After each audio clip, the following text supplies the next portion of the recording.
Mastering dates. The art of using ordinal numbers. Hello, language learners. Welcome to another lesson in our series on learning English. Today, we're diving into an important topic: using ordinal numbers and dates.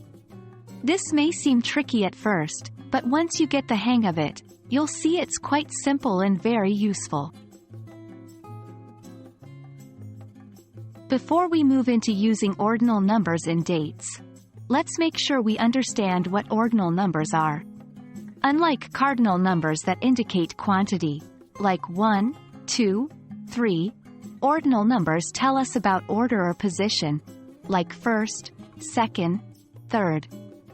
In English, we usually form ordinal numbers by adding th to the end of a cardinal number, like 6th, 7th, 18th. But be careful because there are some exceptions, like first, second, third. Now, let's talk about how we use these ordinal numbers and dates. In English, when we write the date, we often use ordinal numbers for the day. For instance, May 23rd, June 1st, October 31st. Do you see the road, street, and th? Those are from ordinal numbers. Remember, even though we write the ordinal number, when speaking, we don't always pronounce the entire word.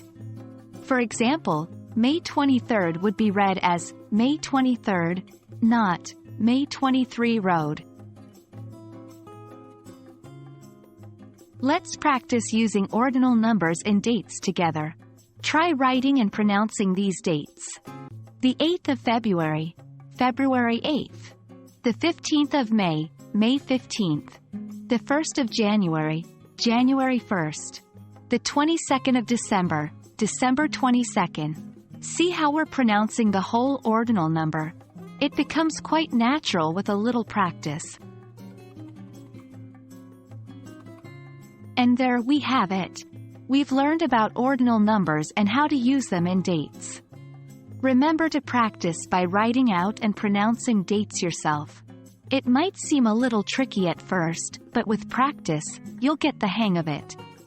Thanks for joining today's lesson. Remember, language learning is a journey, not a destination. So keep practicing, and you'll continue to improve. Happy learning!